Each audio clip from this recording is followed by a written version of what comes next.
get started? Excellent. Welcome everybody to this latest installment of the Garfield Institute Seminar Series. I'm James Thompson. I work with the Institute. I am also a professor of political science here at Hiram. And as a professor, I have certain proclivities. And one of those proclivities, for those of you who don't know what that means tendencies, is to start intellectual gatherings such as this by asking some questions. So my first question to you is this. How many people are in China?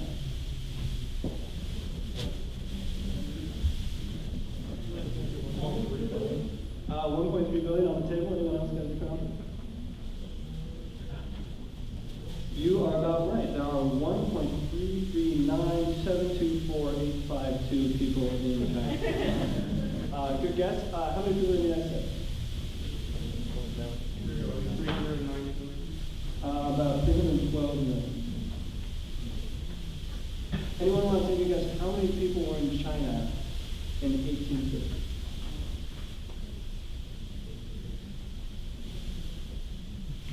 No guess. No, the same guy now. We need a new guess. Yeah. 400 million? How many? 400 million. 400 billion? Yeah. You're almost exactly right. There are 412 million people, which is 100 million more people than are now in the United States. And that was 160 years ago. That's a lot of people. Anyone want to guess how many people were in the United States in 1850? Yeah. About half that. There were about 23 million people. Anyone want to guess what the GDP of China is? Purchasing power parity about $8 billion. About $8 billion in purchasing power parity. I've got 6.988. You might be more accurate than that because I don't see you, but I know you're an economics professor. I recognize that voice. Scientific wild guess. Anyone want to guess what the U.S. is right now? 15. Close. Yeah, I've got 15 and some change, but about 16. Okay. Annual growth rate. Anyone want to guess the annual growth rate for China? Yeah. Hover around 10%. Not all that far from 10. It's about 9.2, the last numbers I have. Dr. Karabell might have more accurate numbers, but that's not a bad guess. Anyone want to guess what the U.S. growth rate was in 2010? About 3%. I think it was a bit less. I think actually the number I have is about half that. I could be not exactly right, but that's a big difference. Here's an answer or a question that some of you will actually know the answer to because it's one of my favorite statistics and I've said it in some of my classes, so those of you who know this can suddenly capitalize on that information. China is rapidly urbanizing. That means it's creating urban space, city space. How long does it take? Okay, you get this one because you're already how long does it take for China to add an urban space equivalent to Los Angeles? And I'm not talking about creating one Los Angeles. I'm just talking about aggregate urban space. How long does it take to reproduce what is Los Angeles as urban space? According to 1 year? yeah, about a year. Has anyone been to Los Angeles? Right. That's not a city. That's a civilization, and they're reproducing one every single year. Another one of my favorite statistics, and some of you will be able to capitalize on this because I mentioned it the other day to some of you. A Chinese building company just set the record for the fastest high-rise ever built. And this is, okay, you can have this one. This is not a flimsy building. This is an earthquake-proof building, a high-tech building that actually takes oxygen, air from the outside, puts it through a high-tech ventilation system, and cleans it so that you have fresh air inside this building, fresher than what you have out on the city streets. Brilliant building. 30 stories tall. If you put it in downtown Cleveland, it'd be one of the tallest buildings in that city. That's the best living building. How long did it take? Around 2 weeks. It took 2 weeks. Right, someone just said Jesus. That's what you should be doing. I'm not sure that the world's record for fastest tall building is the one that you really want to be claiming. Or it's not necessarily a building you want to be in.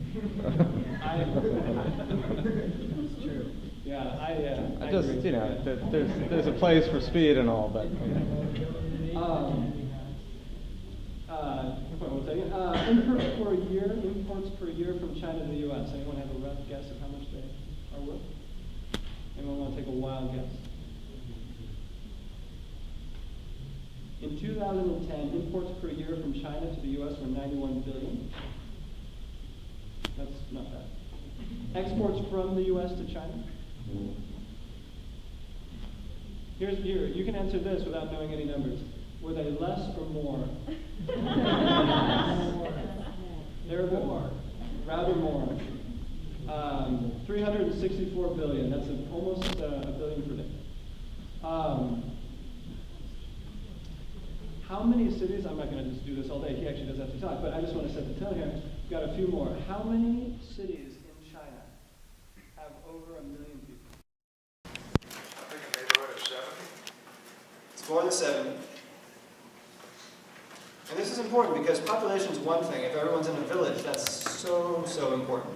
But if they're in cities and they're industrializing and they're creating the kind of industries that go with cities, high tech, high manufacturing, this is an extremely important statistic. About or slightly over 90 cities with over 1 million people. About 83 of which I bet you've never heard of. In the United States, by the way, I think it's like 14 cities. Just a couple more. I think this is my favorite. I made a bet with Dr. Karabell that no one would be able to answer this question. And if you can, I don't know what that says. The fastest growing city in the world is in China. Does anyone know the name? Yeah. Shanghai. No. That's China's technically largest city. But there's a city that's growing faster. It's not Shenzhen. That's a very good guess, though, because Shenzhen is the richest city in China, emerged from nothing to become this powerhouse. It's a special economic zone in China. Very important. It's near Hong Kong, but it's not actually the fastest growing. Foxconn is not a city, but more or less is a city, right? Guangzhou, right, yeah. Is Yu Ting here? We have a Chinese student somewhere? She told me she was coming? No? Okay, so I won my bet. It's Chongqing, which is in the middle of the country. And by the way, we'll get on very quickly here, but can anyone answer me why they pay promoting, and this is happening in no small part because the government's promoting the city, why in the interior of the country you have such a fast-growing city? Because they're trying to spread westward. Well, they're trying to spread westward what? Well, their population is all located on the east side. Well, a lot of it is, yeah. So the industrialization is long. Right, so they're trying to even out the industrialization, therefore even out the economics. Last question. Name the current president of China.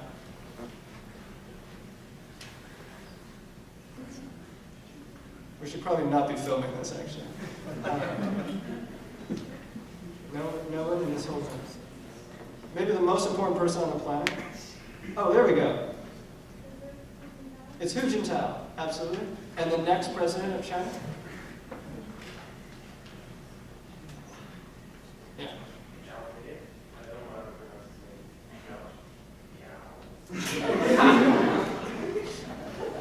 Anyone else want to try that?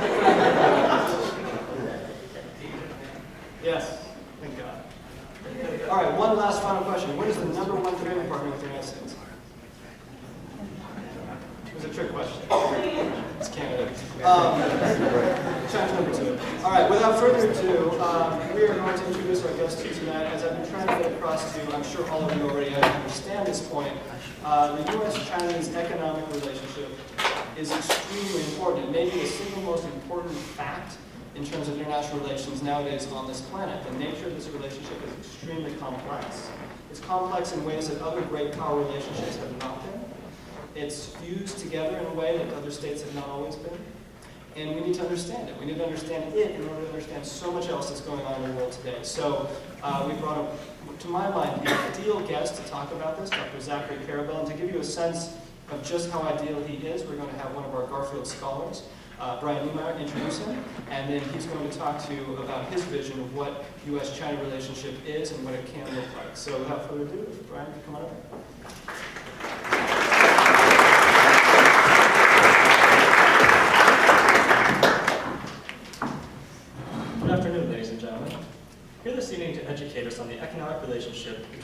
States and China is Dr. Zachary Karabell.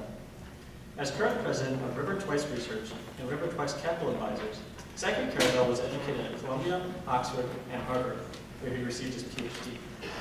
He then went on to become Executive Vice President and Chief Economist at Fred Alger Management, President of Fred Alger and Company, as well as Executive Vice President of Alger Spectra Foods.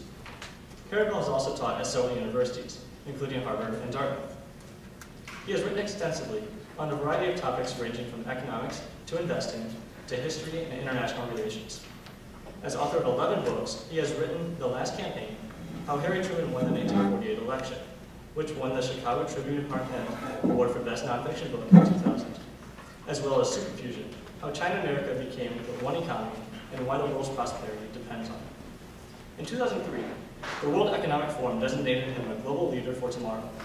Karabell is also a board member of several organizations, including the New American Foundation, the World Policy Institute, and the Carnegie Council on Ethics and International Affairs. He also writes for CNBC, Time, The Wall Street Journal, Newsweek, and the New York Times.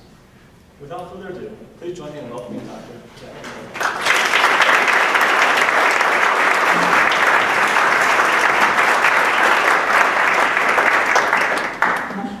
To adjust the mic because of my Chinese height nature. By the way, you reeled off more facts and figures than I was going to, so it's been a pleasure talking to all of you today. You're going to drink. By the way, as a moment of complete irrelevantly relevant information, one of the books I wrote, and this is something I don't really talk about because it's simultaneously comical and obscure, but highly relevant to this group. I'm not, by the way, inferring that this is a comical or obscure group, but the topic was the presidency of Chester Alan Arthur, which as denizens of Harvard College and James Garfield, I really hope most of you know about, because frankly, most people who I tell that I've written a book about Chester Alan Arthur tend to have the reaction of, who? So I feel like I'm in a place that could at least partially appreciate that. For those of you who are here who don't know who Chester Alan Arthur is, he's the one who succeeded James Garfield when Garfield got shot by the misnamed deranged office saver Charles Guiteau. So we can talk all about Chester Alan Arthur because in terms of world historical significance, clearly if you had to balance Chester Alan Arthur and China, I think you'd be hard-pressed to figure out which one of those has had a greater effect on the arc of human history. You'll get used to my humor as I go along. I certainly will. So, as Professor Thompson talked about, there's very few topics, I think, that have had more tectonic influence on the world that we are in today than the evolution and the rise, really economic rise of China over the past 10 to 11 years. And I think what's most intriguing about that from an American perspective is that this has largely happened against a much more complicated backdrop for the United States and for Americans' sense of their place in the world. So that the economic evolution of China has been kind of coincidental and happened at the same time that the United States has been involved in sort of a series of roiling crises.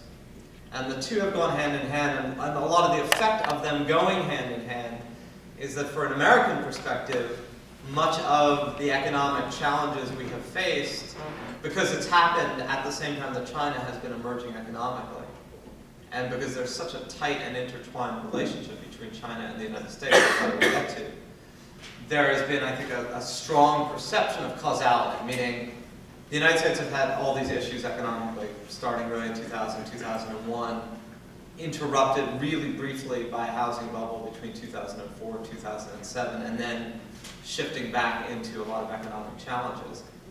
And this has all happened with the rise of China and with, in some sense, the challenges of the United States. There's been a real tendency to see the rise of China as in part a cause of these economic challenges in the United States.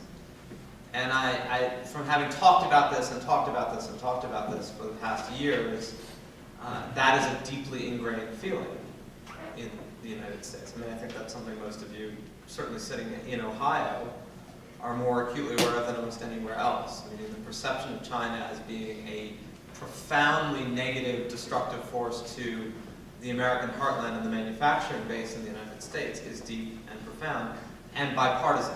This is not a Republican or Democratic lens.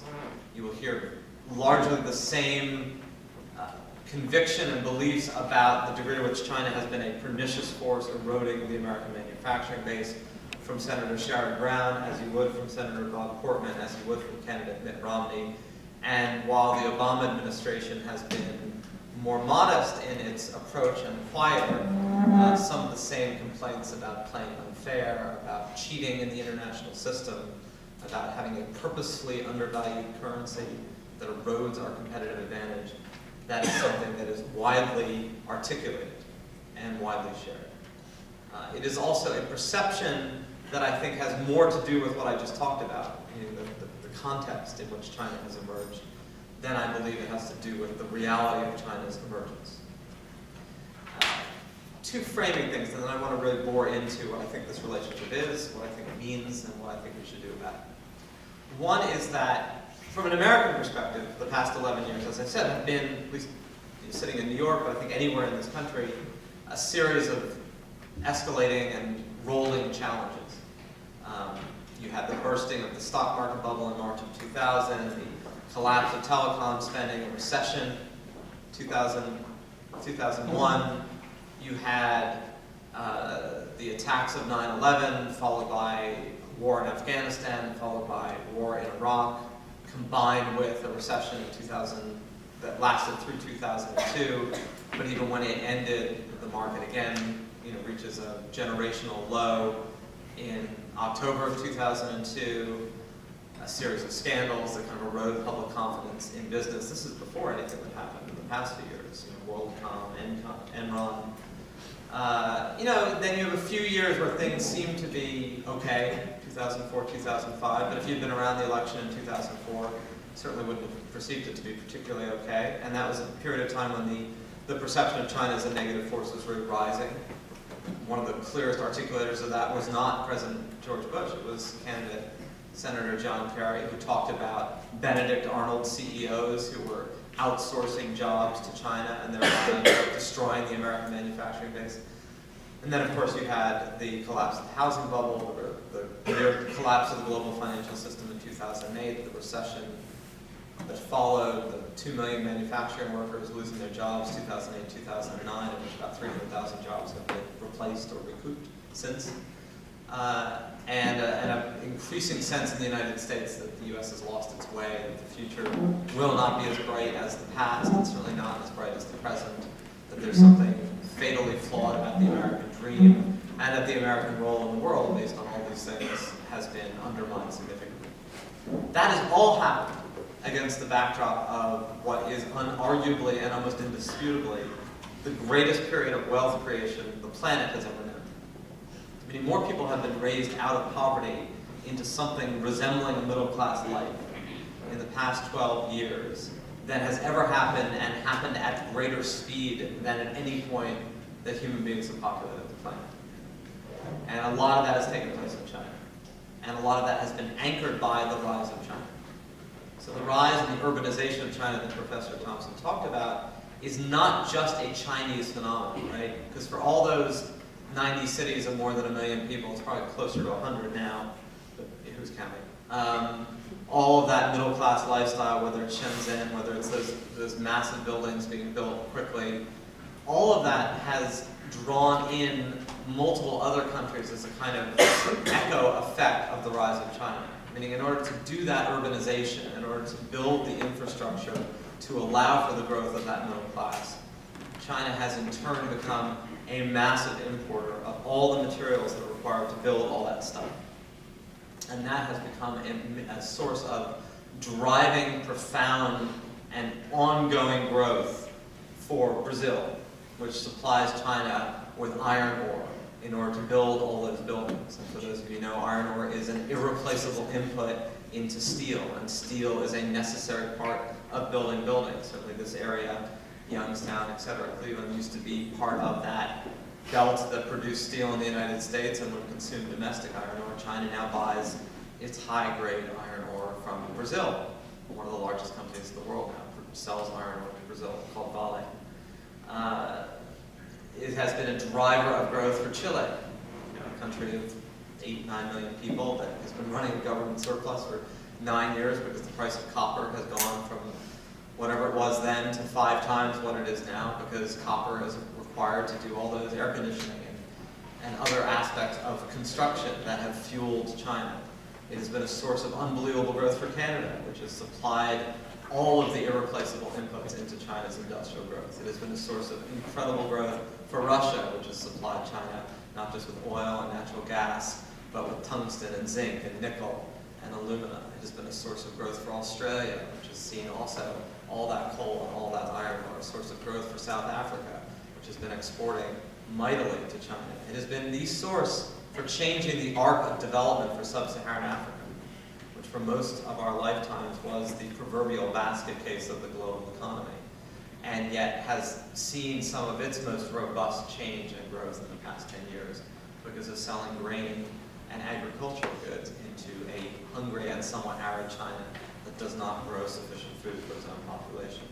And on and on and on, so that the emergence of China is not simply the emergence of China, it's the emergence of an entire global ecosystem that in many ways was not part of the ecosystem of wealth creation anchored by the United States in the 20th century, that is absolutely at the heart of the ecosystem of wealth creation and affluence in the 21st century.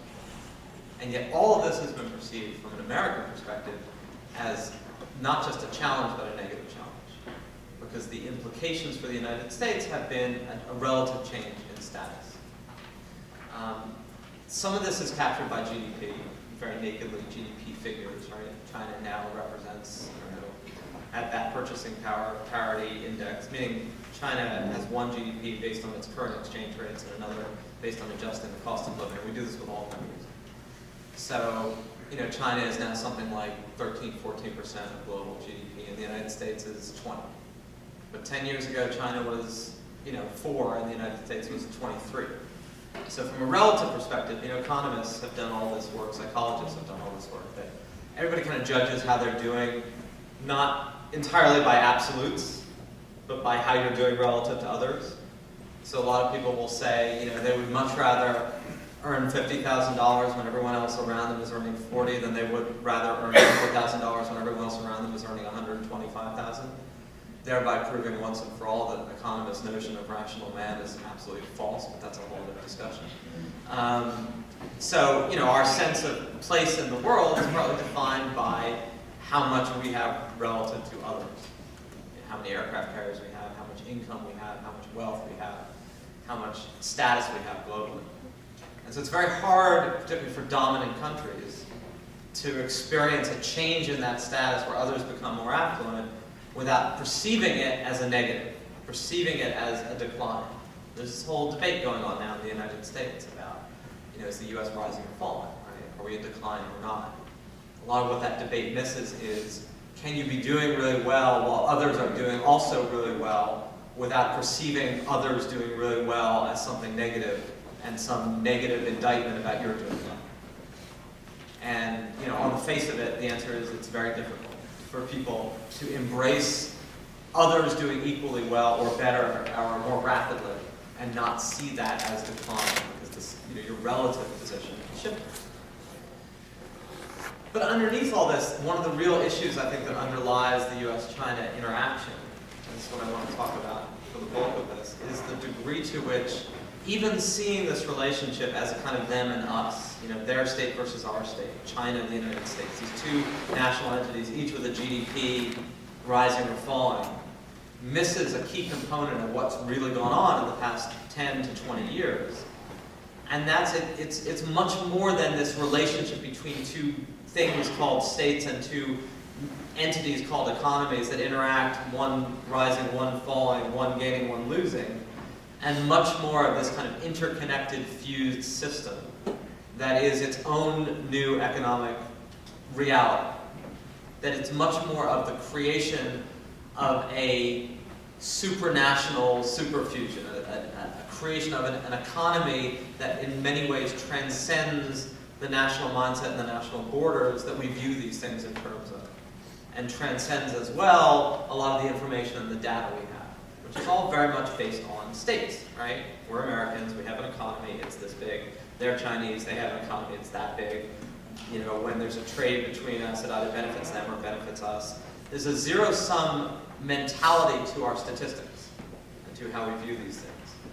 But what I would suggest to you is that the reality of our economic health is not only not zero-sum, but it's intimately interconnected in a way that's unsettling, because it's not easily controllable by one government. Unfamiliar, because it's happened very quickly, much more quickly than we've been able to adjust to it, and somewhat unknown, because we have yet to fully, I think, recognize this. So like one way in which this plays out most acutely is in trade statistics, right? We talked about the trade deficit with China. $350 billion, $360 billion of goods that the United States imports from China versus the $91 billion of goods that the United States exports to China. Well, two things, and this is one of the things that underlies this belief of Chinese aren't playing fair, they're undervaluing their currency, along with the fact that U.S. manufacturing jobs have been decreasing a lot in this country. And obviously Chinese manufacturing has been increasing, and we import a lot of stuff from China, a lot of manufactured goods. One of my favorite, moments of that, if you're really into the, oh my God, China is really taking over the U.S. manufacturing base. 3-4 years ago, the 4th of July party, nothing more American than a 4th of July party, and I can say that even as someone who lives in New York, we do care about our country. And every table had an American flag, because that's what we do on the 4th of July. And every American flag at the table had a little ribbon around the little wooden stem that said, "Made in China," which I found deeply amusing and profoundly ironic. You will not, incidentally, find a lot of Lunar New Year celebrations in China with Chinese hammer and sickle flags with a "Made in Ohio" sign around the whole base of the flag. So that's not a reciprocal relationship.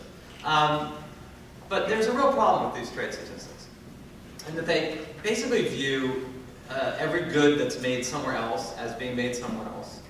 And then when we import it, at whatever price it's valued at, becomes a negative on our GDP, on our trade, on our perception of what we produce as a country. So, take an iPhone. How many of you have iPhones? That's good. So Apple has 70% more growth ahead of it. So, an iPhone, right? A little piece of plastic that communicates with you, your friends, helps you live your life. But is it still, as we know, a product made largely in China? Someone earlier mentioned Foxconn, made by Foxconn. Anyone following the news about Foxconn of late?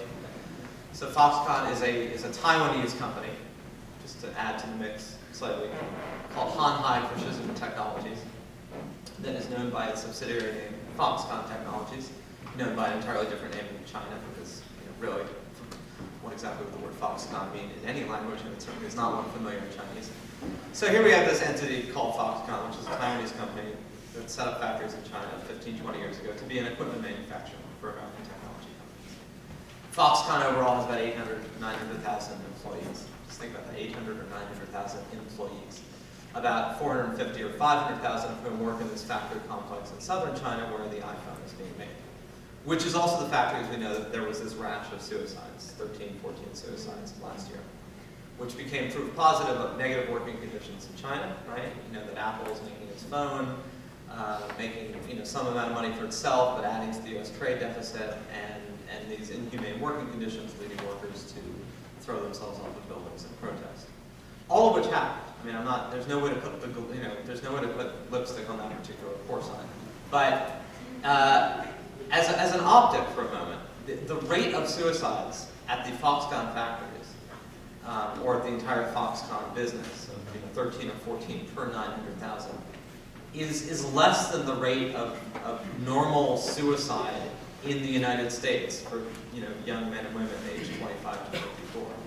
Which is not to say that there's no reason to be disturbed about why this group of people did it, but it is a way of saying that in a normal course of event, an American working at the post office is more likely to kill him or herself based on, life, than a worker at Foxconn is likely to do so based on their working conditions. But like many of these other things that happen in China that we take as indicative of China, they become part of an entire discussion about how undermining China is of our system. The same thing happened a few years ago, by the way, when lead paint was tainting figurines and toys. This led to another scare about what's going on in China. There was a scandal surrounding dog food and potentially poisonous dog food and drywall and rot. There have been a number of these things that have arisen over the past years, all of which are accurate. The Chinese, by the way, responded by saying that there had been a number of turbines, for instance, that GE made in a factory in northern China that exploded and killed a number of workers in the plant, or that blew up a number of planes, which was also true. And it was equally true that if you looked at incidences of product safety over the past 30 years, there is no higher incidence of product safety defects based on things made in China than there was of product safety defects that simply occur based on things being made. Meaning, if you look back in the 70s and 80s at what the Consumer Product Safety Administration in the United States records as consumer product issues, there were the same incidents per products made at that time, except that more of those products at that time were made here. And then when they started being made elsewhere in the 1980s, you had like bad cribs being made in Portugal. You had a huge recall of Perrier because of a fear of benzene, right? You also had a massive recall of Goodyear tires in Firestone based on defects coming out of those around the same time. So we have tended to magnify that as a China effect rather than looking at it as part of worker safety and or product safety issues, which have bedeviled and been a problem of any industrial economy at any point for the past several hundred years. You can probe me about that, and obviously there are a lot of people who would find what I just said controversial. I'm just trying to say there's another way to look at that in the perspective of what goes on when you make stuff and the dangers inherent in when stuff gets made, by whom and where. The other aspect that's distorting about the trade deficit statistics is, again, when an iPhone gets shipped in, and let's say it gets shipped on a boat and lands at the port of Long Beach in California, it gets registered by the World Trade Organization and by others, and by all these agreements about how do you really figure out where something's being made, as a product made in China. And therefore, when it comes into the United States at whatever cost, probably not $4.99 or $3.99, even when it was being sold for that. Let's say it's a more wholesale price of $200. It just shows up as a negative $200 with our trade deficit with China. But if you really think about it, right, if you pulled your iPhone out and you thought, okay, what exactly is this product? Is it actually a Chinese product that we are trading with China that's leading to some part of our 360 import deficit with China? When if you really were to break out the iPhone, right, it might have a chipset whose intellectual property was designed either by Broadcom or by Qualcomm, two of the largest producers of circuitry for cell phones in the world. One of which is in San Diego, Qualcomm, and one of which is in Silicon Valley, Broadcom, both of which make their way into the iPhone in terms of these chipsets, both of which are then made maybe in Taiwan. And then maybe they're shipped across the strait to southern China, to the factory that they're going to go and be put into the iPhone. And then the glass on the iPhone might be made by a factory in Japan, or it might be made by a Korean factory, and it might in fact come from Corning. Corning, which used to make Tupperware, baked goods for your oven, and then that business collapsed, and then it started doing fiber optics, and it also started making the Gorilla Glass, which goes into a lot of these phones, but which it then licenses to a Taiwanese company or a Japanese company, which then ships it to China, which then puts it on the iPhone. And then there's the plastic case, or there might be a piece of plastic on the iPhone itself, which might come from the plastic plant in Malaysia, which makes a lot of plastics, which then of course might have gotten shipped through Singapore, who might have added a chipset from Taiwan and then shipped it back to southern China, which then got the chipset from Japan, which then got the intellectual property from San Diego, which might have got the intellectual property from Silicon Valley, which put it together based on a design that came from Cupertino, which is also in Silicon Valley, which then assembled the phone, which then paid Foxconn workers the $490,000 of whom 13 committed suicide, which was a Taiwanese company operating in southern China, even though it's not supposed to be operating in southern China because Taiwan and China don't have any actual relationship with each other except for the fact that all Taiwanese manufacturing now takes place in China. So it was a Taiwanese plant that was assembling the Apple iPhone, which came with chipsets from San Diego and Cupertino, and then a little further up the bay from Broadcom, from plastics that were made in Malaysia, from Gorilla Glass that was innovated by Corning, but then licensed to someone in Japan, but then may also have been made by Samsung, which is also a competitor. Makes these other phones that we know about called the Android. And then it got on a ship that might have been arranged by Expeditors International, which is a company that very few people have heard of, but which actually arranges massive logistics shipping and does all those things for companies, which like UPS and FedEx does for you. So if you're a company and you want to ship 27 tons of stuff from China, you don't usually walk into your local Kinko's and FedEx and say, hi. So you go to Expeditors International and they arrange for the transshipment of stuff, and then they find a Doha freighter, which is registered to Qatar, but probably operated by a bunch of Greek shippers to ship that based on the logistics company, which arranged the contract in cardboard boxes, which may have come from India or may have come from Myanmar. Of course, they're not really supposed to come from Myanmar because that's under a lot of trade sanctions, but they do a lot of forests and they have a lot of paper products which come and make their way into Thailand. And then it gets on this big ship, which is registered to Doha, Qatar, which is one of the largest natural gas. The World Cup's going to be in Qatar in the Middle East. That's a whole other discussion. So then it goes on this ship registered to Qatar, and then it ends up in the port of Long Beach, where it shows up as an export from China to the United States and shows up negatively on our trade deficit for like $14 billion because we've exported $14 billion of stuff from China, of which the grand total of actual Chinese addition to that product was about $500 million, and then about $1 billion went to Apple because they're the intellectual property licensor. And then they all get on a train to go from Long Beach because they have to get to all those Apple stores around the country. So they go on like CSX Railroad or Union Pacific Railroad at CSX, which used to be partly owned by Canada, but that's a whole other. And then they go across the rails in the United States to wherever they're going to go, but they can't go directly to the Apple store. So they go to their local train depot, where a fleet truck of like Wabash National Corporation or Yellow Roadway, which are Kansas-based trucking fleets, put them on their trucks, and then they ship them to the Apple stores where a bunch of 24-year-old Steve Jobs-like acolytes who think that Apple can do no wrong sell them in the stores, getting paid $23, $24 an hour because it's a good job, and then helping the truckers who ship that stuff from the port of Long Beach, well, actually shipping it from the railroad, and that's why the railroads like CSX and UNP show such huge increases, and then they get sold in the Apple store for $399, along with maybe a charger and the little cases that got made in Denmark, and then all that just shows up as a trade deficit with China.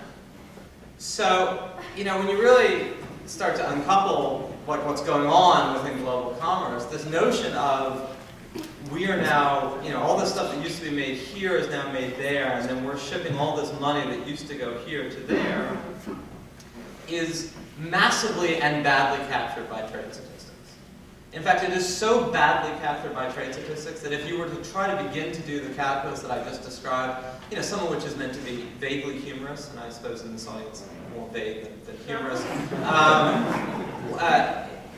none of it's untrue. Meaning every single thing that I just discussed happens, and more than that. Meaning the sourcing is even more complicated than what I talked about. If you were to break down where all the money from that one iPhone is actually going, and how much of it actually goes here, even though it doesn't show up in the price tag of it going here, not only would our trade statistics look different, they would look far more advantageous to the United States than they currently look. Meaning, I would wager large sums of money that we don't have a trade deficit with China in the way that we think, and may not have a trade deficit with China at all, insofar as just the amount of wealth that is being created and generated globally and domestically by these interactions. That statement has the virtue of being both controversial and currently unprovable, because no one does these calculations, because no one is paid to do these calculations, and because we haven't really developed a more complicated metric of how these things work. There's one other example of this, right? We talk about how much we are indebted to China. That the Chinese own $800–900 billion of U.S. treasuries. That they are the largest holder of American debt that's held by other people. And they are the largest holder of American debt that's held by other people. Granted, the most amount of American debt, and this is obviously a huge election issue and a huge Tea Party issue, is held by the U.S. government to itself. or held by the United States citizens for its government, meaning we are the largest non-government holders of American debt, and about 25 to 30% is held by foreigners, and about 40% of that is owned by the Chinese, and then the Japanese, and then the British, and then the rest of the world. So this has been perceived as a source of great vulnerability, right? A little less so right now, but I'm sure it'll reappear on the campaign trail. Oh my God, we've become in debt to the Chinese. What would happen if the Chinese just decide to sell our debt, drop it, stop being our creditor? Again, the notion of having that much dependence on a foreign entity for our solvency is unsettling to the United States, although it's not quite as unprecedented as we talk about. 120 years ago, the United States was equally dependent on Great Britain for its source of funding, and that dynamic then shifted in the 20th century, and we became dependent. The British became dependent on the United States. But it's not like, this is the first time in recorded American history we've depended on a foreign entity for some of our debt. Interesting thing about the relationship as being interconnected. One is, let's say the Chinese just decided tomorrow that they didn't like the way in which they were intertwined with the United States economically. And I'm sure the Chinese have made this decision now multiple times in the past 3 or 4 years and gotten to the point of saying, okay, great, we don't want to be this entwined with the United States economy. But first of all, we sell hundreds of billions of dollars worth of goods, or at least some of the production that happens in our coastal factories depends on the United States. So what if we just decide we don't want to deal with the United States? We don't want to lend to them, we don't want to hold whatever they were holding, whatever debt they were holding. Exactly who in the world has $900 billion to buy the debt that China holds in the United States? I mean, they could sell it for something, right? They could, I'm sure, sell it for $100 or $200 billion. But much like a home that is sitting in a foreclosed area, you can't unload what you bought at a certain price just because you want to in a world that can't pay that price. There's nobody to buy $900 billion of Chinese debt. And as Donald Trump and famous pseudo-businessmen like him have said for generations, the bank lends you $1 million, you've got a problem. The bank lends you $10 million, and they've got a problem. Hence Donald Trump's unbelievable success in life. But that, too, is a subject of another talk. So the Chinese are entwined with us kind of willy-nilly, and they're entwined with us because of a decision that the Chinese made really after Tiananmen Square, and increasingly in the 90s, and then into this millennium, which was, as they were beginning to change their system, Deng Xiaoping said, look, we have two choices here after Tiananmen Square. We can go the way of Russia, which is we can hold on to a sclerotic system without political reform, without economic reform, and then collapse. We can try to open up politically, like so many others have done, and then the Communist Party will lose power. Or we can do this kind of unique equation of have massive hypercharged economic reform and no political reform. And the Chinese took that path. And that really is the China path, that we will have massive economic liberalization and openness and autonomy and no political reform, at least not yet. And in order to do that, when you start doing that in 1990, it meant to hitch your wagon to what was then the most dominant economic power in the world, the United States. So that China essentially made its economy dollar-denominated by pegging its exchange rate to the dollar and by orienting its economy toward wooing American investment in China and looking to production in the United States or for the United States. And we're much more acutely aware of those elements of Chinese production of goods and services that have undermined American manufacturing. We're much less aware of just how much money American companies and American individuals have poured into China to the tune of hundreds of billions of dollars in the 1990s and continuing in the past 10 years that have been the absolutely necessary fuel of China's economic growth really until the past couple of years.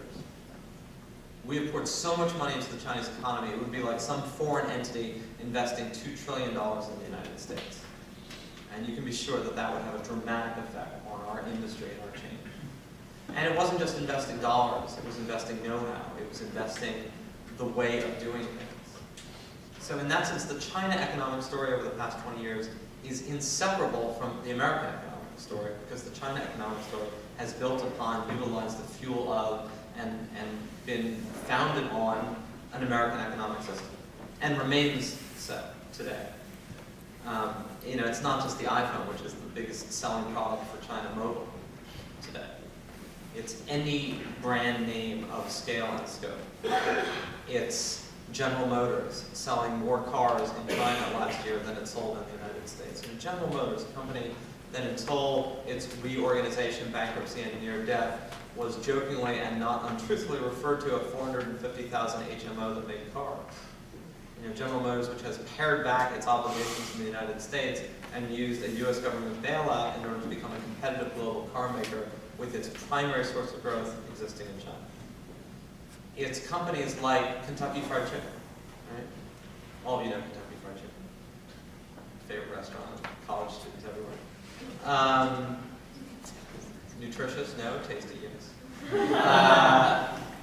So, in 1989, Kentucky Fried Chicken had just been owned by R.J.R. Reynolds, who had made a decision to look to China as a source of growth because Kentucky Fried Chicken restaurants had actually done pretty well in Taiwan and in Singapore.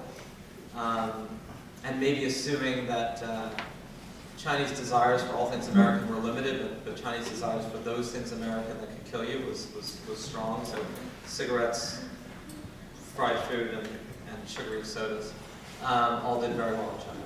So in 1989, 3 weeks before Tiananmen, Kentucky Fried Chicken then was very franchise-oriented, unlike McDonald's, because they weren't a very organized company. Opened up its largest store in the world, about 500 yards away from 500 feet away from Mao's tomb in the middle of Tiananmen Square. And it went from serving the students protesting in May of 1989 to being closed for 2 weeks, to being reopened and then serving the soldiers who had just killed the students in Tiananmen Square. Innocuously enough, that Kentucky Fried Chicken, which was 3 stories, and it had pictures of the Statue of Liberty and the Golden Gate Bridge and all these kind of bucolic scenes. They did have some hiccups along the way, right? Because they were franchising, they were kind of playing this whole thing out. And they put the 2 statues of Colonel Sanders in front of the store, as well as pictures of him throughout. And the Chinese actually were insulted because they thought that they were making fun of, that he looked like a really stern, unpleasant uncle. About a year before that, the Kentucky Fried Chicken actually opened up a big branch in Ho Chi Minh City in Vietnam, and there were riots because the Vietnamese thought that they were making fun of Ho Chi Minh. Think about it, Colonel Sanders, Ho Chi Minh. So the managers of Kentucky Fried Chicken, who wanted to build a viable brand, decided to rebrand Kentucky Fried Chicken in China, because first of all, calling it Kentucky Fried Chicken would be pretty meaningless, right? Nobody understood Kentucky or fried chicken. It would be like opening up, Chongqing fried rice in Youngstown. So they renamed it KFC, which was meaningless, but at least it was meaninglessly meaningless. And they said, look, we're going to make this a kind of a different experience because the selling point's not going to be the food. I mean, I'm not saying this as a joke. I'm saying they said this. And the selling point is going to be this experience of an aspirational middle-class American lifestyle for Chinese who are beginning to dream of this as a possibility. So instead of fast food, we're going to create a casual upper-end dining experience. And we're going to have really prime central location in the middle of cities with waiters and table service, and we're going to charge a premium. So actually eating at Kentucky Fried Chicken would cost some families like a week of their salary. And the initial reactions of Chinese who went into Kentucky Fried Chicken were literally saying, I thought the food was disgusting, but I would come back. Because they thought what they were doing was like ingesting an element of a middle-class material capitalist modernity by trying this food. And because they carved this experience, no pun intended, they were able to charge 4 times the amount of an equivalent meal than would be charged in the United States. So what this meant was that Kentucky Fried Chicken, which is a franchise that was continually losing to McDonald's, right? It was not nearly as well run. Its growth was stagnant in the United States. It was stagnant in Germany throughout the 1990s and into the 2000s. Beginning in about 2001, 2002, 5% of Yum, which then became Yum Brands, headquartered in Lexington, of its overall stores were in China. So like 1,834,000. But those 5% were growing at 25% a year in China and generating 25% of all of Yum's global earnings. And today, it's more like 35% and 10% of all their stores are in China. It's the fastest growing, most recognizable brand name in China, KFC. And it's still a cool, hip place to go. And it's what a lot of companies have done. A lot of American and Western companies have seen China as their sole source of growth in a growth-challenged world in a way that has actually enabled them to function somewhat more in the United States than they otherwise would have, even though they're not functioning so well here. So Caterpillar, the great maker of earth-moving equipment for construction and agriculture, has kept open a plant in Oxford, Mississippi, employing 5,000 people, or 5,000 people locally, because they have sourced a particular part that they make for all of their larger earth movers globally.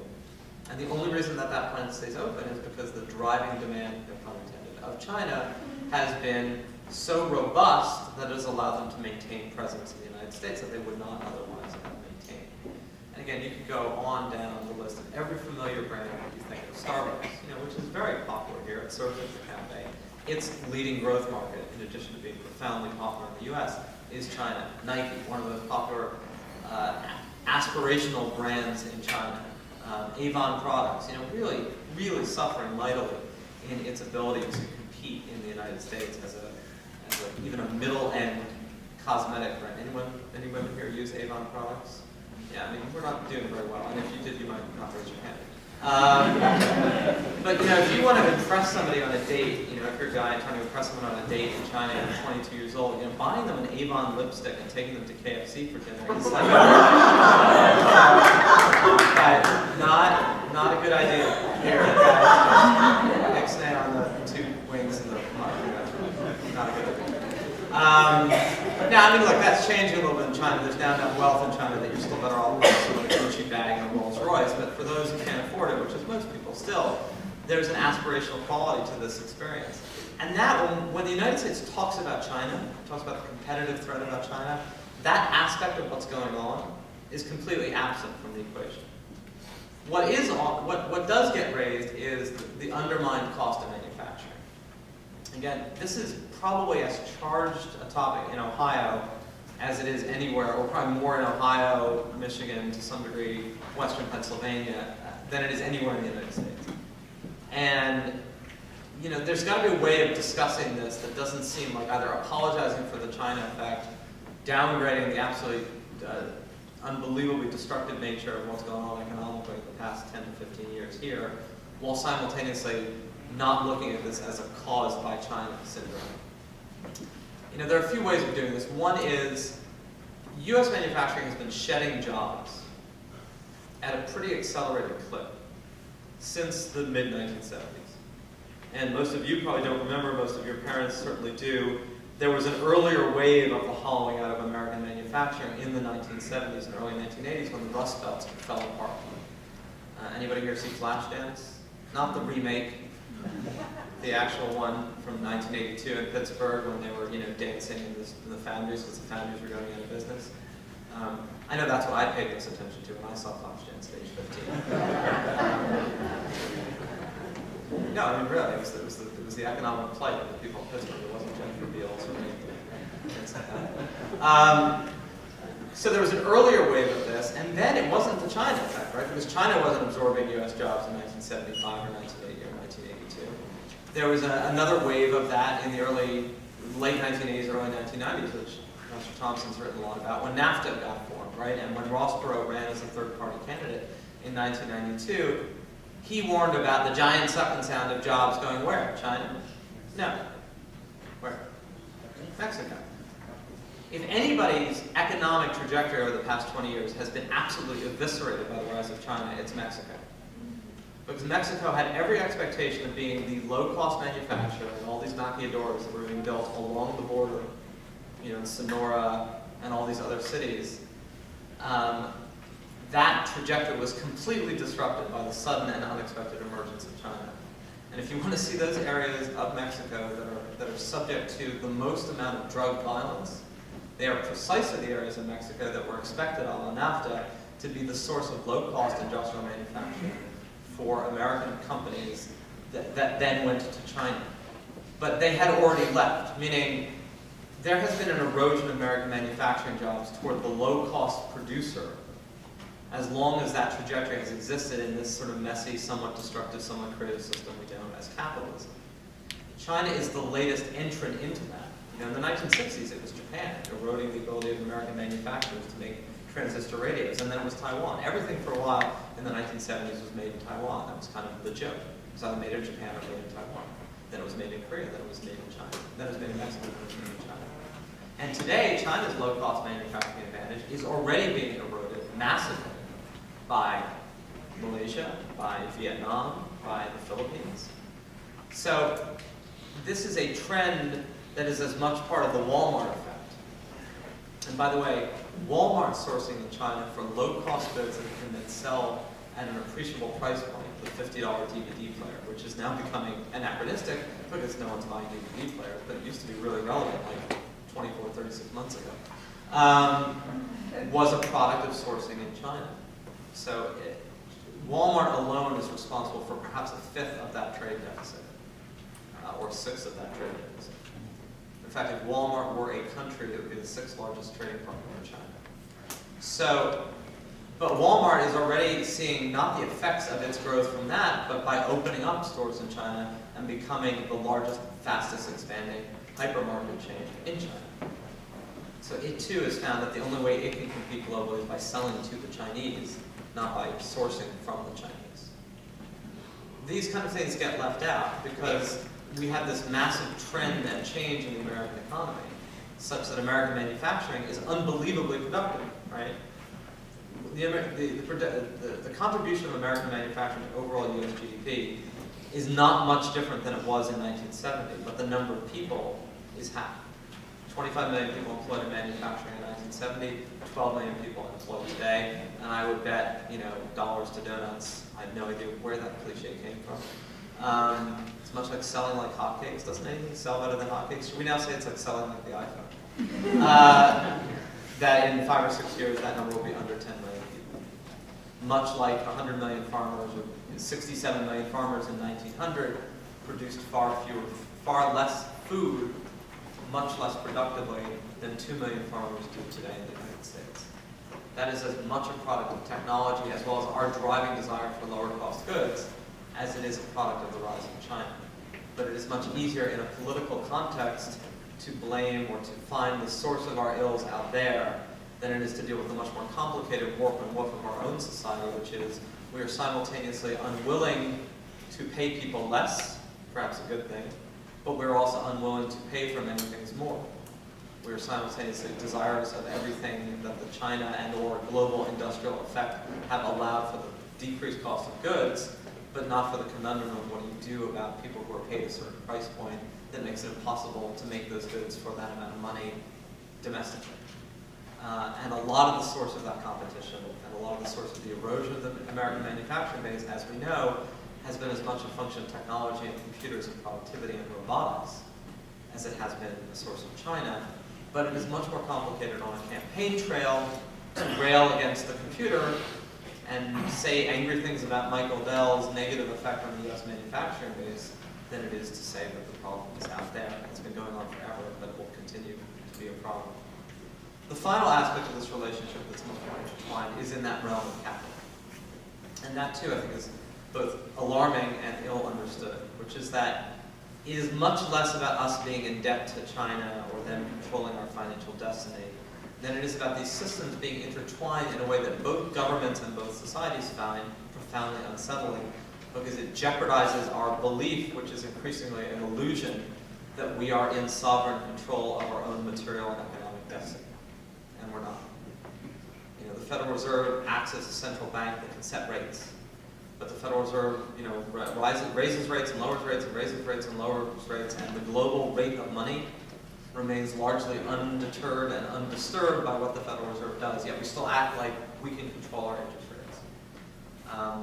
We act like there's this thing called we owe them money and therefore they control us, where it's a much more complicated system of money in motion. So let me give you one example of the way this money in motion works from an inside capital perspective. And then I want to end with some thoughts about, what does this all mean and where do we take it all? So in 2006, 2007, a lot of Wall Street banks, which were seeing some growth by selling as we know, hypercharged derivatives and toxic financial products on an unthinking financial system. We're also finding that they didn't have a lot of domestic growth, so they had to look elsewhere. And they also were looking, like Nike, like Yum, like Karabell, like General Motors, like Starbucks, to the possibility of this Chinese domestic market. So, at one point, to help the liquidity of the Chinese banking system, Morgan Stanley invests $2 billion in the China Investment Corporation, which is an public entity, state entity that's going to help fuel the allocation of money for projects in China. So Morgan Stanley makes it $2 billion. The numbers are false, the reality is not. Morgan Stanley invests $2 billion in the China Investment Corporation. Let's call it 2007. Come the fall of 2008, Lehman Brothers falls apart. In September 2008, the global financial system starts falling apart. Everyone's panicking. There's a run on the banks. Morgan Stanley doesn't know what's going to be next. It needs to raise money. It gets turned into a bank. It hasn't really been before, and that helps it. But it needs capital. It needs to shore up its base. So where does it go? It turns to the China Investment Corporation that it had just given $2 billion to. Now, the China Investment Corporation took the $2 billion that Morgan Stanley gave, and it funded a bunch of projects. Let's say it funded 4 or 5 factories that were built in Shenzhen and the coastal ports in order to build certain things for American products. So $2 billion goes from Morgan Stanley to the China Investment Corporation that then invests $2 billion in 5 factories in China that then sell $2 billion worth of goods to the United States. And in order to do so, the Americans, as a trade deficit, ship $2 billion to China for paying for those $2 billion worth of goods. The China Investment Corporation takes its $2 billion that it got from the United States in the form of dollars, has to do something with the dollars, doesn't have a convertible currency, so it buys $2 billion of U.S. Treasury notes, thereby lending the United States the $2 billion that Morgan Stanley lent to the China Investment Corporation, that it gave to the 5 factories that sold $2 billion worth of goods to the American consumer, who shipped the $2 billion to China, who then invested $2 billion in the U.S. Treasury. So come the fall of 2008, Morgan Stanley needs the $2 billion because it's about to go insolvent. So it gets some money from the U.S. government in the form of this massive bailout that we're now all arguing about. I think it's probably the worst policy since the invention of bad policies. So Morgan Stanley gets a $2 billion loan from the U.S. government in order to shore up its finances. $2 billion that the United States had been gotten from China in the form of China's investments in U.S. treasuries. Come March of 2009, Morgan Stanley doesn't like owing the U.S. government $2 billion. So it decides to do a bond offering, which is what companies do when they don't want to pay the public markets, they want to have private creditors. It doesn't really able to get $2 billion from the market, so very quietly on a Sunday so that people don't notice because it's kind of an uncomfortable thing, the largest purchaser of Morgan Stanley's bond issuance is, yes, the China Investment Corporation. So the China Investment Corporation gives Morgan Stanley $2 billion so that Morgan Stanley can pay back $2 billion to the U.S. government, which had bailed it out to the tune of $2 billion in the fall of 2008. The $2 billion that China Investment Corporation gave to Morgan Stanley was very similar to the $2 billion that Morgan Stanley gave to the China Investment Corporation, which led to the purchasing of 4 factories, which sold $2 billion of goods to the American consumers, which led to $2 billion going to the Chinese government, which the Chinese government used to buy $2 billion of U.S. treasuries, which then went back to China, which then went back to Morgan Stanley, which then went back to China, which then went back to the U.S. government. So if you look at it in those terms, this is much more a kind of a constantly evolving and fluid system of money in motion than it is a simple system of money comes from here and goes there and stays there. And these kind of transactions are going on all the time, largely irrespective of whether governments want them to, desire them to, think they're good things or bad things. And they're going on much more than that $2 billion. They're going on more in the trillions of dollars, and in terms of daily capital flows, that's about what it is. The question then is sort of, should we do something about this? Should we be worried? Should we be fearful? Couple of things.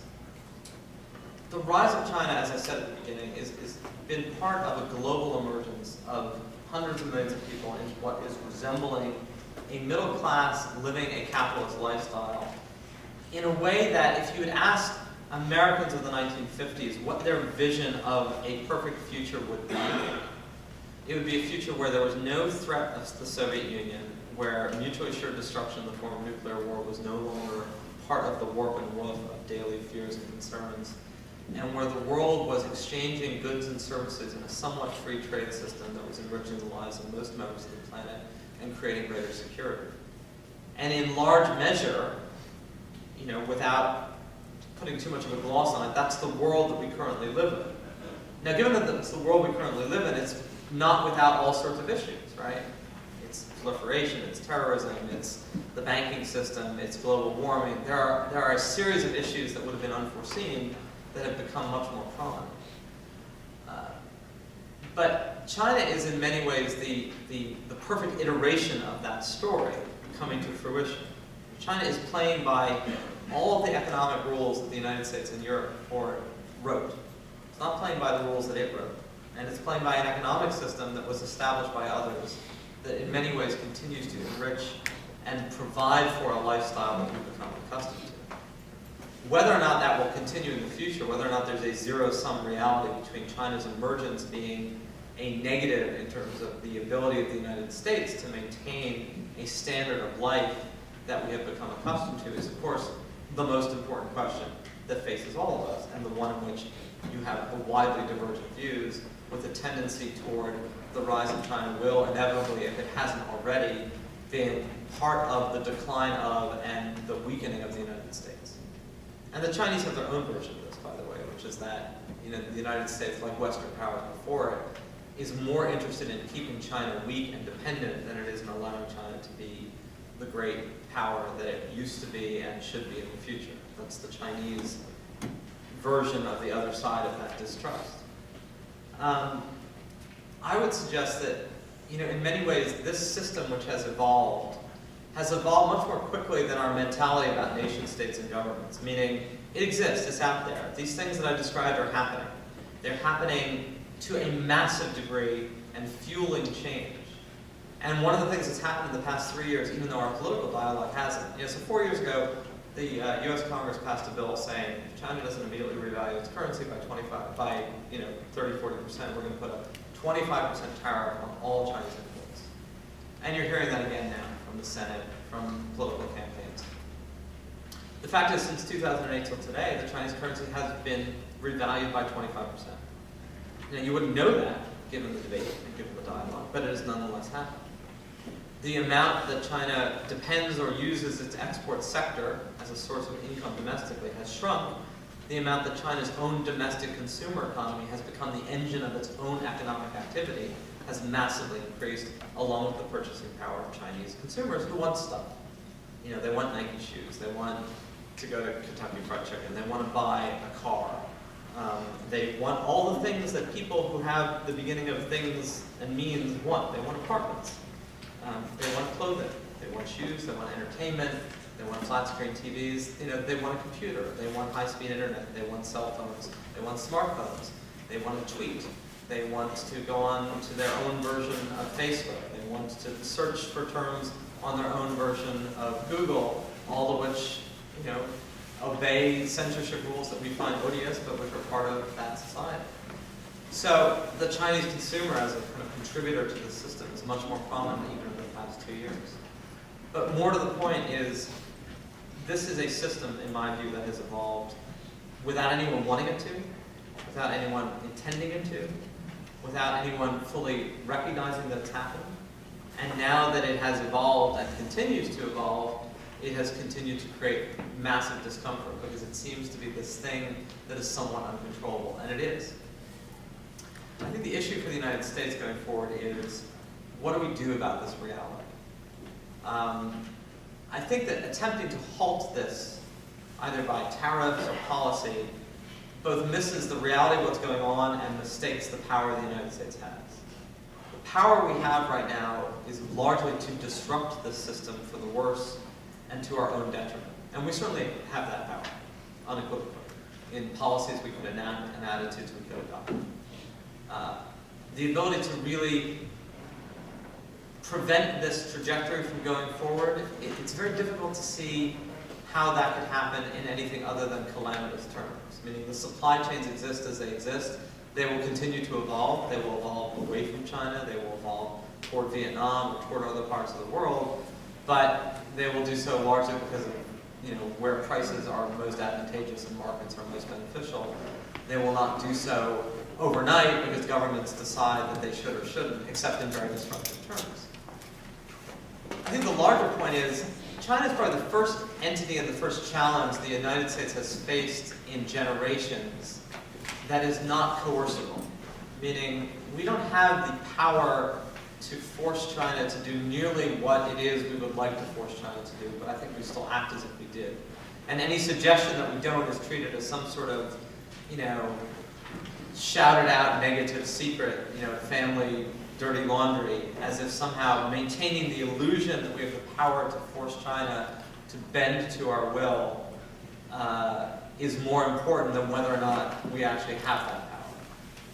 And I think this is where power and weakness become very closely sit side by side and easily mistaken. The belief that you can do something and the ability to do it in the past doesn't mean you can do it in the future, and it doesn't mean you're able to do it in the present. And so our ability to really force the Chinese to behave differently is limited. Our ability to harm them and harm ourselves simultaneously is pretty extensive right now, as is theirs. So I think the question for the United States coming forward is, what do you do about the concern about China being a competitive reality that's going to undermine our lifestyle? And I think the only thing you can do about that is continue to reinvigorate what it is about our own society that made us powerful and affluent in the first place. Meaning, our future success will not stand on either our ability to cudgel China, dominate it, or its weakness. Our future success will depend on whatever our past success depended on in its core, which was the ability to innovate, create, and construct a future that is both more competitive, more interesting, more compelling, and more dynamic than alternatives globally, and that meets our needs and our dreams and our desires. And again, the revaluation of the Chinese currency has very little to do with are we going to create the products and services of tomorrow. Our trade deficit with China, which I've just said I think is largely an illusion anyway, has very little to do with are we going to create a competitive economy that fits the reality of the present and serves the needs of the future. And what China does or does not do in that respect is largely incidental because they are not standing in the way of Americans themselves, of us, dealing and addressing those issues. They become a convenient scapegoat for our inability to do so, but they are by no means a cause of our inability to do so. And in my mind, the more we focus on the Chinese as a negative obstruction to our ability to work out our own issues, why aren't we investing more in infrastructure? Why aren't we investing more in innovation? Why aren't we spurring that more collectively? Why are we focusing always on consumption and home building rather than creating the next products of the world? Why is it only Facebook and social media and not the next great innovation of transportation or energy consumption, or all the things that will matter equally to whatever social media is or is not allowing? And that's where the focus still does need to remain national, in my view, and not as much global, in that we're not going to force the Chinese to behave differently. We may create tension where none exists, or we may create more tension where there is already some. But what China does and how it does it is really up to China. We can try to modify that around the edges. What we do is up to us. And I think what the Chinese relationship shows is that there's a global system that we've helped create that benefits us in ways that we don't fully identify, harms us much less than we perceive, but always carries with it the seeds of change that are unsettling. And the more that we can come to terms with that and live with that with equanimity, the more able we are going to be collectively to meet those challenges of our present and our future, irrespective of the size of the Chinese economy, the hunger of the Chinese consumer, and the nature of the U.S.-China relationship. So with that, and having gone on a little longer, but when you offer someone relatively unlimited time, who is not used to it, they will, like the American consumer, probably use more of it than they should. So thank you very much for your attention.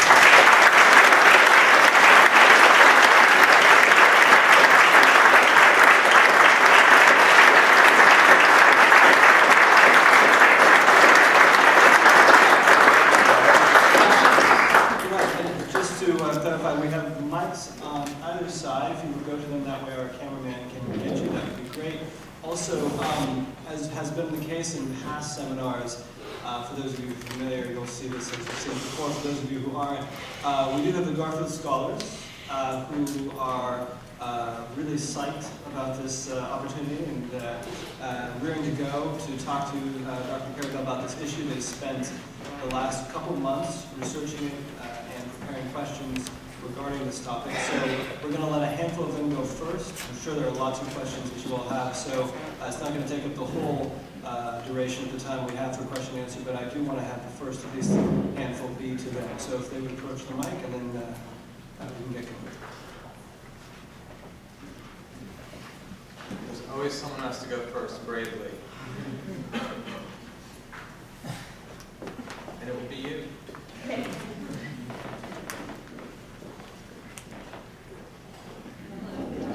Hi. Thank you for coming, Zachary. Last year, I studied abroad in China for a few weeks, and I did notice Kentucky Fried Chickens all over the place. And we studied Taiwan, and I wrote an article called, "Should the U.S. Keep Selling Arms to Taiwan?" The author said, without any policy framework to reconcile arms deals, mainland Chinese will continue to be wary of the U.S. So I was wondering if you could talk about the risks and benefits of these arms deals. Yeah, I mean, there are a few things that from a Chinese government security policy that really push their buttons. One is the status of Tibet and the Dalai Lama and Tibetan, movements toward greater autonomy and independence. One is U.S. military presence in the South China Sea and in the Pacific Rim. Certainly there's no equivalent for us, meaning we don't face Chinese bases in Colombia and Nova Scotia. And I'm sure we would treat that with great equanimity if we did. That was also meant to be wry, I know it's late. But Taiwan is a major hot button issue for the Chinese, who really have never recognized that there is such a thing called sovereign independent Taiwan. They basically have treated this as a rogue state. This was created by the rump of the nationalists and Chiang Kai-shek, who fled mainland China in 1949. And there was a local Taiwanese population of their own issues with that. And therefore they see this as an illegitimate state, because for years it was recognized by the world as China. And China was not recognized at all as the legitimate entity. What's really interesting is, until a few years ago, this still seemed like it could be a flashpoint. And yes, there had been ongoing sort of regular U.S. arms sales to Taiwan. Although even unlike U.S. arms sales to Saudi Arabia, which are pretty high-tech fighters and things like that, a lot of what the United States sells to Taiwan is relatively lower level. It's helicopters. And I don't mean to undermine that. I mean, any of you know anything about the military know today that the helicopters the military uses are more destructive than most fighter pilots were for most of human history. So, I don't want to poo-poo that too much. But, these are not, intercontinental, or these are not missile technologies, and they're defensive missile technologies, not offensive. The point is, we're actually somewhat more careful about what it is we're selling, even though the headline is that we're selling. The more interesting structural reality is Taiwan, both in its elections, past two elections, and in its own behavior, the Taiwanese have pretty much made their own assessment of the future, which is that their proverbial bread is going to be buttered by the emergence of China economically, and their future affluence is going to reside selling to China, not selling to the United States. And so you have not just Foxconn, but you have almost all of Chinese manufacturing, the Taiwanese manufacturing in the past 10 years has left Taiwan and gone to China, in spite of the fact that there was no legal framework for it to do so. Semiconductor industry, all in China, including the most famous Taiwanese semiconductor company, Taiwan Semiconductor, now does all of its manufacturing outside of Shanghai. So the Taiwanese, and there are hundreds of thousands of Taiwanese, probably millions at this point, living in mainland China and setting up businesses. All of the initial middle managers of KFC in those years in the 1990s were Taiwanese, because there was no middle manager group in the 1990s in China, because anyone who would have been middle management would have spent the 1970s after the Cultural Revolution on a rice farm, which wasn't great training for running a KFC branch. It was very good training for lots of other things. So Taiwan has become really fused with China economically, and there seems to be very little appetite in Taiwan for independence, for declaring independence. Increasingly, the trajectory is kind of a soft Hong Kong trajectory, which is to be part of a Chinese entity while having a different kind of economic latitude. And to the surprise of many, when Hong Kong got transferred from the British Empire in 1999 to the Chinese said they would maintain this one state, two system approach. Most people thought this was, just a polite, temporary screen, and that within a few years, Hong Kong would be completely absorbed into China. And 12 years on, in fact, 13 years on, it really is a separate, distinct, not only economic system, but in terms of free speech and the amount that people are willing to say. And for now, it's much more self-censored than censored in that, China poses a lot of challenges to our belief that people will just inevitably at a certain income point turn around and demand this thing called free expression and democracy. And look, that belief may be entirely right at some point, but we don't know yet. And one thing that Hong Kong and Taiwan seem to suggest is that given a choice between substantial economic growth for as far as the eye can see and the ability to stand up in a soapbox and denounce your government, a lot more people will take the economic growth for as far as the eye can see than will take the soapbox. Again, that's just right now. But human needs run a gamut, of which the soapbox is one, but maybe not quite as vital and quite as central to the lived lives of people at a certain level of development than we perceive, right? So, if the United States started selling Taiwan weapons of such level that you're kind of suggesting that there was a war coming, that would be a problem. And I imagine these sales will decrease because they already have decreased in intensity. But we'll do so in the kind of fade away fashion rather than the explicit. And the United States government's not going to get up and say, we will no longer adhere to this central tenet of our policy, which was to defend Taiwanese integrity at all costs. And absent the Taiwanese declaring independence, which was a real worry about 8 years ago, China is not likely to demand, control. It's just likely to become more and more fused. And, I think that is by far the most likely outcome over the coming years.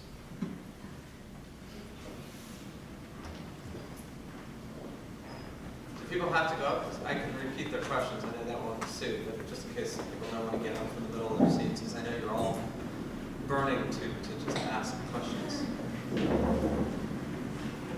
Dr. Karabell, earlier you mentioned that when China took the path, it did like a strict political, non-reformative path, but a liberal economic path. With the next China president, Xi Jinping, where he grew up in his province was a very heavy entrepreneurial spirit. As he goes to presidency, if he so desired, he'd be able to enact political reform, or would the Communist Party of China not allow him to? And if so, how would that affect the greater U.S.-China relations? Yeah, it's a really good question, and I can't confess that I have an answer, but I at least can confess that I think anyone who says they have an answer doesn't anyway. So, the inner workings of the Chinese Communist Party are about as opaque as the inner workings of the cell before the invention of the microscope. I mean, it's you can guess, you can surmise. There are 2.5 million members of the Chinese Communist Party, and in classical Athenian terms, that's already too many people to have a functional democracy, let alone the 312 million that make up the United States, give or take. So it's a very complicated entity, right? How does this amoeba-like 2.5 million people in a system of 1.3.2746747 make decisions, right? What is the way in which that happens? Because it's simultaneously autocratic and consensual and collective. It's both a collective and a hierarchy, but there's no individual that's associated with that. It's one of the only systems that has evolved the way it has, where there is this absolutely rigorous rotation of leadership that makes it very difficult for individuals to become dominant, whereas the party remains so. So it is safe to say that the ability of the leadership of the party in the form of the Politburo and the chairman and the premier have an ability to move that entity forward at the margins of where it's already going, which has its own kind of internal logic or chaos and mystery, but that no one's going to get up and do something that is so far beyond what the internal deliberations are that it kind of breaks with the trend. So Could you have a more reformist versus less reformist head of the party? Sure, but it's relatively clear what the trajectory of the party is because you see it all the time, even though you can't figure out how the hell they're actually making the decisions they're making. You know, it is toward a much more robust domestic market. It's towards much less dependency on the global system and the United States for their own economic health. Because look, at the end of the day, the Chinese leadership want what everybody wants, right? They want total affluence, absolute power, and no dependency, right? They want the impossible. Every country in the world wants to be powerful, autonomous, and rich. You know, and everybody wants to be French, meaning like everybody wants to work 33 hours a week, get paid a lot of money, have free healthcare in the month of August. But not everyone can, and that includes the French.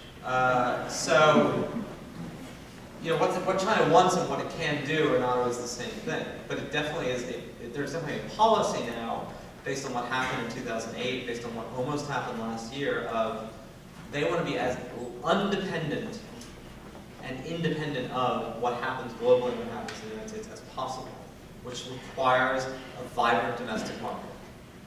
That can have American companies producing stuff, but also Chinese companies. That's its own form of reform within the Chinese context, right? Because it requires banking reform, it requires people to be comfortable with electronic payments. And, I mean, think about that. A system whereby you can be comfortable with electronic payments is not a simple one of technology, it's a cultural one. And most people of a not so great age, when this became prevalent in the United States, it took 3 or 4 or 5 years, which in human terms is nothing, but it felt like a while, before people felt that they could trust giving out their credit card number online. Why wouldn't it be taken? So, like, building out electronic payments within China is much more important for reform in the Chinese context than what we kind of airily talk about as liberalization. Allowing for competition that doesn't undermine the state but complements it, much more important. Allowing for the movement of populace into the urban areas, because it's also an industrial policy that depends on urbanization. And a month ago, China for the first time became majority urban. 51% of the population of China now lives in cities. And the goal is we're going to get that to more like 80%. So when people talk about, is there a housing bubble in China, there's still 300, 400 million people to be urbanized, i.e. the entire population of the United States. So that's really where the focus is. It's not like, do we allow a newspaper to say a little more or not? And then there's the issue of what the Central Party in Beijing does is not immediately lockstep, followed through in the provinces. There's an old Chinese proverb, which I'm going to mangle and kind of forget about. Beijing is cold and the emperor is far. Meaning the party can sort of say a lot of different things, but it doesn't mean that those 30 provinces are going to do them. And that climate of not really doing what Beijing says and doing what Beijing says is a very complicated one within China. So I think the trajectory is pretty clear. You're not going to get a new premier of China getting up, going on his first act. This is not going to be like a, like gay marriage thing. Meaning, it's not going to change. Because the first thing like Bill Clinton did when he got into office was try to end the ban of gays in the military, right? Which is a big sort of dramatic shift from American attitudes at the time, and created a lot of controversy, right? It's a huge issue. There's no example of that is in any way feasible or even imaginable in the Chinese context. Xi Jinping doesn't get into office and go, from now on, we will no longer censor internet searches for pro-democracy and Tiananmen on the internet. What? No. So I think its path is going to be what it is. That may seem like a syllogism, but he's going to do pretty much what you think he's going to do, or what it would appear he's going to do based on what's now being done. And actually, just given the time.